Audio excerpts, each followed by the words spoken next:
Alright everyone, welcome back. So today I just wanted to do a quick build breakdown of one of the Prismatic Warlock builds that I've been using quite a lot recently.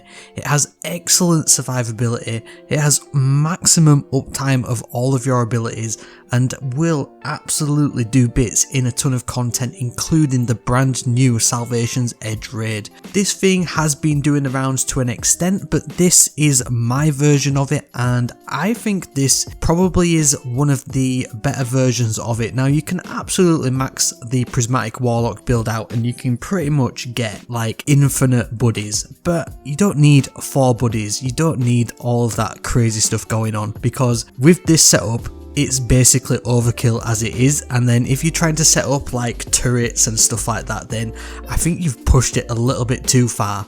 So let's break down what this one is and why I think it works so well, and just the versatility of it just makes everything come together, and it just is really easy to set up. It's got a ton of basic prismatic fragments, so if you haven't unlocked all of the fragments like I haven't and you've been an absolute scrub, then this thing really is going to do bits and really going to help you out. This one is all based around the arc buddy, and that one is obviously because of the Getaway artist, whereby consuming your arc grenade it's going to grant you an arc soul, and it's also going to amplify you.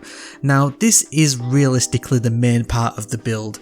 The arc soul from this exotic is absolutely immense. It'll absolutely beam down pretty much anything that looks in your direction, and the amplification that comes from it and you being amplified just massively makes a difference, I think, in a ton of combat.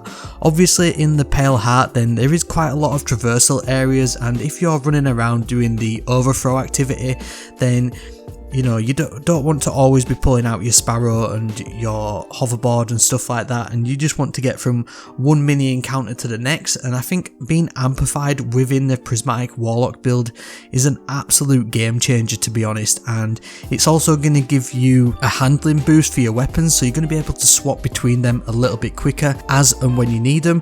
In basic level content then you're probably really not going to be using any of your weapons, to be honest, just because of how powerful this little setup is, because you're going to have this arc soul back to back to back pretty much with nearly 100% uptime, and that is all thanks to Devour. Now Devour really is the creme de la creme on this build, and this is why I think you need to stay away from the stasis turret, to be honest, because Devour isn't only going to give you additional health on final blows whilst Devour is active using the Feed the Void aspect, you're also going to get a chunk of grenade energy, and because of the amount of enemies that you're defeating on a pretty much constant basis, then you're going to have this grenade back before you even get through half of the time that you'll have for your sentient arc soul, and you're going to be able to just keep popping it, keep the uptime of that arc soul going, and that is all thanks to Devour. And then where I think the next part of this build really does sit really nicely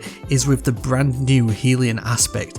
Now this solar aspect for the Warlock is really good. So on activating your class ability, you're going to summon a solar mortar that lobs flaming projectiles at distant targets, and these targets damaged by the mortar are scorched. So technically you can trigger ignitions with this one, and obviously to activate this one then obviously you need excellent uptime of your class ability. Now the Warlock's class ability is tied to the recovery stat, and pretty much all good Warlocks and some bad ones too should have really high recovery stats. Now on my build at the minute I think I'm running about 72, which isn't massively huge, but it's good enough for what I'm doing.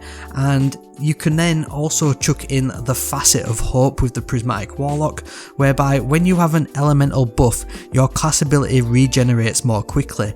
Now the elemental buff that we've got with this one is amplified, but we also have Devour, and then you're also going to be able to get Radiant with the Facet of Dawn using your powered melee hits, so you've got 3 times the amount of elemental buffs that you're going to have, so you're going to be able to get that class ability recharge back quicker than a quick thing from Quickland.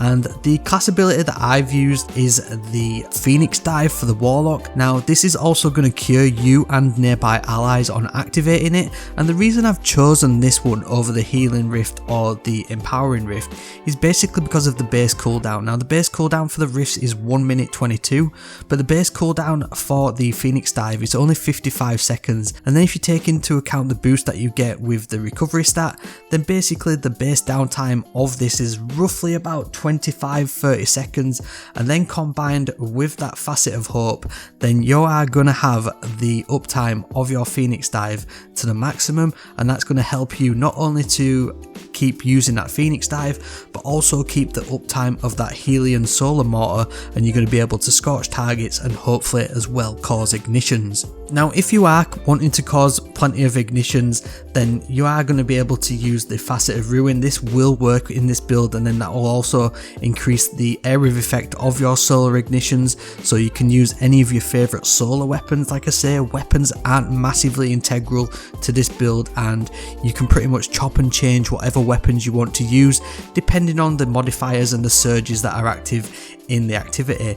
Now some of the background gameplay, then I basically just went in solo into the opening encounter of the New Salvation's Edge raid, and I was using some strand weapons and some void weapons just to match in with the surges that are active, and to be honest I really didn't use that many weapons. Now I was using the targeted redaction just to get some volatile going, and it really did help to take out a few enemies, especially when I got overwhelmed. But just the constant uptime of being able to consume that arc grenade on the Prismatic Warlock and also trigger the Hellion to get both your solar and your arc buddies going, then it really was a really easy little setup. Now obviously with Prismatic, then you do want to try and get a little bit quick uptime of your Transcendence abilities, so I'd highly recommend probably trying to use a really good kinetic or strand or stasis weapon in that first primary slot. I've been using the Call, which I've actually recently managed to craft, and this has just been allowing me to basically fill up the meter of the Transcendence bar and just allow me to use them, you know, the extra bonus abilities that you get with that, especially with that freezing singularity grenade. Then it really does help, and it really does allow you to just pretty much dominate everything. And then in terms of everything else that we've got going on with this one, then I think Facet of Protection pretty much is a no-brainer in any Prismatic build at the minute. This is going to give you extra damage resistance while surrounded, and the bonus is increased when you are transcendent. We've also got the Facet of Courage, where your Arc, Void and Solar abilities deal increased damage to targets afflicted with darkness debuffs. Now we don't have too many darkness debuffs going on with this build because of how we've set it up with the Incinerator Snap and the Storm Grenade, but if you are leaning into that freezing singularity, then any of your abilities from any of your grenades, any of your buddies or your melee ability will do increased damage with the Facet of Courage. And super wise, then I don't think you can go far wrong with the Song of Flame. This is going to make you radiant, it's going to enhance the ability uptime, and you're also going to be able to get a Sentient Flame Whisk, which basically replaces your grenade ability for a short duration whilst your super is active. And this thing just is excellent just for either high level ad clear or for just dealing with, you know, chunky enemies, scorching them, igniting them, and just doing the thing, especially in a ton of content at the minute that we've got with the final shape. In terms of stats and other stuff that you need, then there isn't really too much that I've got that really synergizes with it. It's all about that maximum ability uptime with the Getaway artist, with the Hellion, getting your grenades back as quick as possible with Devour and the Fragments that we've got set up, and it just really is a nice little build. I mean, if you really want to max it out, then I think Bomber pairs in nicely, but Devour's really going to do everything that you need it to do and more in this setup. And then, like I say, choose the weapons which are going to match with the activity you're doing, whether you want to use something like the Still Hunt to max out your DPS, or if you're wanting to use Edge Transit, or literally any other weapon, Dragon's Breath, Galahorn. Obviously the Ergo Sum is doing bits, The new healing auto rifle will do bits as well in this build. It'll obviously help you with that debuff uptime, and I think this build just really is just a ton of fun. So if you've been struggling to use a Prismatic Warlock build, then I think this is it, right? I think this is it. It's not overkill. You don't have to worry about getting your stasis turrets up. You don't have to worry about getting your other turrets up from the no time to explain. You've got your arc buddy, you've got the solar buddy. You can run one or the other, or you can get them both up at the same time. I think they supplement each other very nicely. I'll leave a Destiny item manager build link down below. If you enjoyed this build breakdown, then maybe drop a like and leave a sub so that you can come back next time for some more helpful Destiny 2 content, and maybe also tell a friend as well. Thank you very much for watching, and then I highly recommend that you check out this next video so that you know the perfect role to craft for this brand new weapon.